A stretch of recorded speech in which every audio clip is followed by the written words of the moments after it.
The cost differences really come down to post more than the production side of things. Production side of things can still be a little more the same as a traditional film. The only difference really is the camera systems that we're using or how we're shooting that. But the post is where every frame is VFX.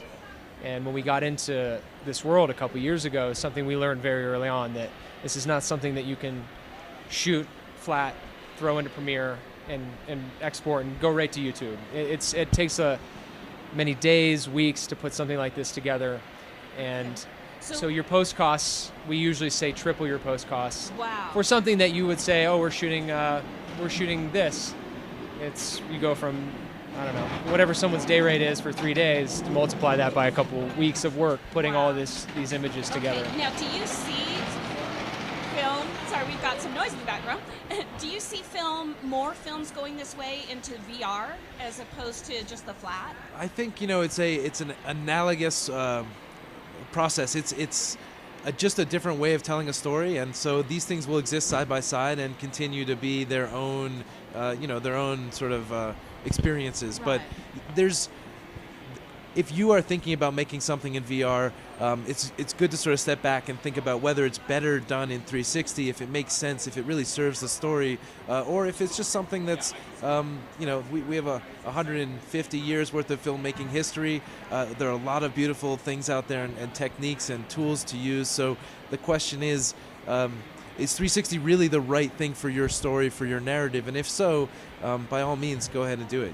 And how as a director, how does that affect how you film the actors and the scenery? I mean, is the blocking the same? How does that work? So from a directorial standpoint, when you're making VR projects and say it's a narrative experience, you want to block things out. You want to rehearse as much as possible. There's a lot more, I think, in common with theatrical, the theatrical process. Something that is rehearsed many times over and over, and where you really work with the actors to kind of establish this is where you're going to be, this is how it's going to go, and make sure that they know their lines and they're sort of comfortable with the space. Because unlike traditional filmmaking, when the camera's not on an actor, they can sort of take a break or relax or step out of their character. But in this case, because you see everything at all times, not only can't the crew and the director necessarily be there on set, there are ways to cheat that, and you can have your crew visible if you're willing to then remove them in post. But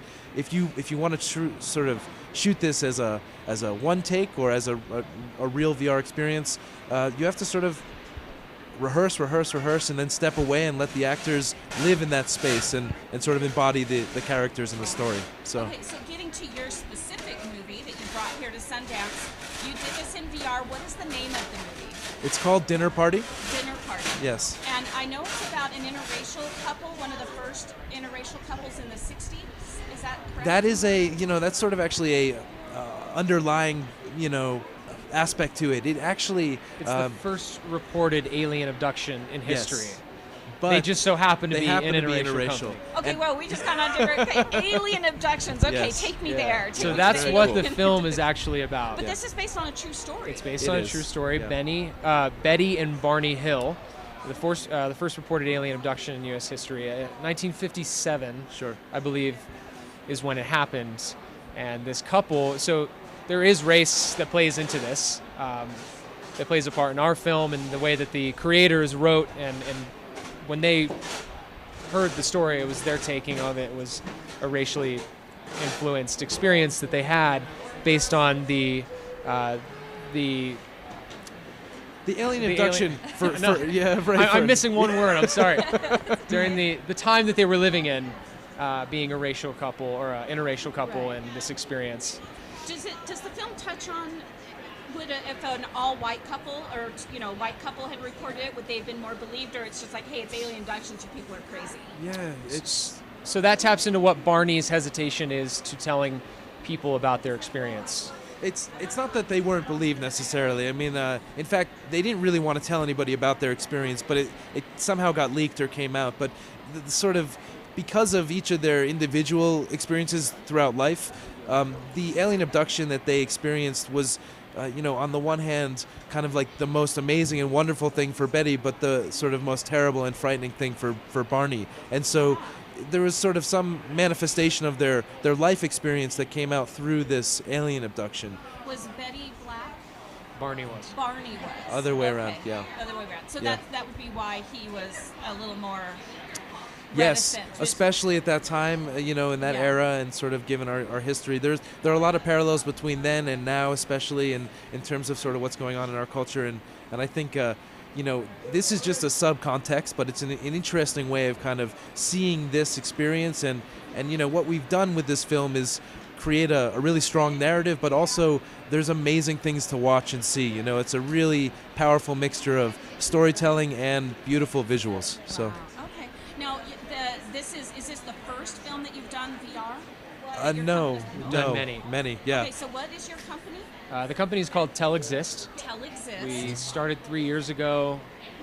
Just called each other and we're like, hey, do you want to shoot some 360 content? We both come from a traditional film background, and so we bring all of that experience and knowledge with us into this space. But we're based in Los Angeles, and this is the first time here at Sundance, and we're extremely happy to be here. So did you just wake up one day and go, let's do visual movies Right. or virtual movies? Yeah, sort of. Actually, someone said to me virtual reality, and him and I have been trying to make a project together, and I called him.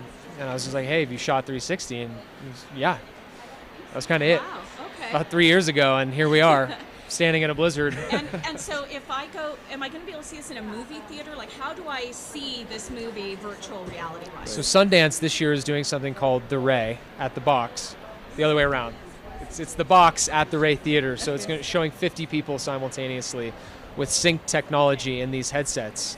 So you and 49 others will have a headset on, controlled by one person. When they hit go, everyone has the exact same experience in a theater. Are you going to set it up so like if 3 of us were watching the same movie, we could each have a different experience at some point? Are you going to work on that? There's potential for that. In this particular experience, because of the way it's being shown here, it's really a passive 360 narrative film. But even so, because we each bring our own perspective to everything we do and see, I think that everybody who watches this will have a different take on it. So, yeah.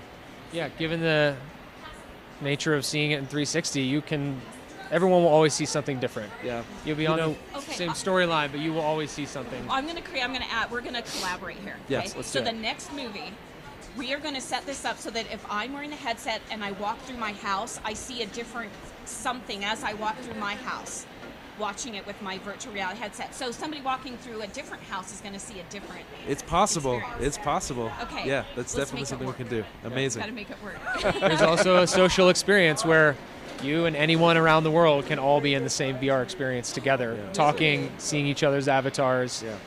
Yeah. Ooh. Oh, There's- that's cool. It's here. A lot of stuff going on. It's very exciting. And how much will, if I want to, not here at Sundance, but if you get it out into the broader market, how much would, because 3D movies or the IMAX movies, they're usually like $15 to walk in, whereas just the 2D screens are, $8-10. How much would a VR movie be? Well, let's just say IMAX, they have a VR theater in Los Angeles, and I think it's $20 a ticket, and you get to see a couple experiences. If you own the headset yourself, most of it's free. Oh, okay. So- And how much is a headset? Well, this year Oculus is coming out with the Oculus Go, which is going to be $200, and So- Google is also coming out with a new headset that'll be around the similar price range. So Okay. much more accessible than it was even last year. It's hard to tell your friends, get into VR, and they're like, okay, you have to spend $900, and most Right. people are like, Yeah. No. so saying $200 to access all of this content, this new medium, is much more accessible to Yeah, people. definitely. And for us as content Okay. creators. Well, I'm also host of Money Making Sense, so that's why we've got some money questions thrown in here. So hopefully people will tune in there as well. But we are going to hook up afterwards. We're going to do a partnership, and We're probably going to make our next film with you. Yes, I feel like you've got the ideas. It's possible. I'm set, and I've done some acting as well. So I'm Oh, in nice. there. Yeah. You can cast me too. Yeah, All right. we definitely will. Thank you so much, Sam Thank and Erik. You are Now you're the producer. I'm the executive producer. Executive producer. Cinematographer and creative director of Dinner Party. Dinner Party, and Yeah. it's showing right here in Sundance right now. Thank you so Absolutely. much. Right now. Thank All you. right, thanks. Yeah, Bye-bye. bye. Thanks for being a Money Making Sense listener. Follow your common sense on the social media. Money Making Sense on Facebook, Twitter, and Instagram.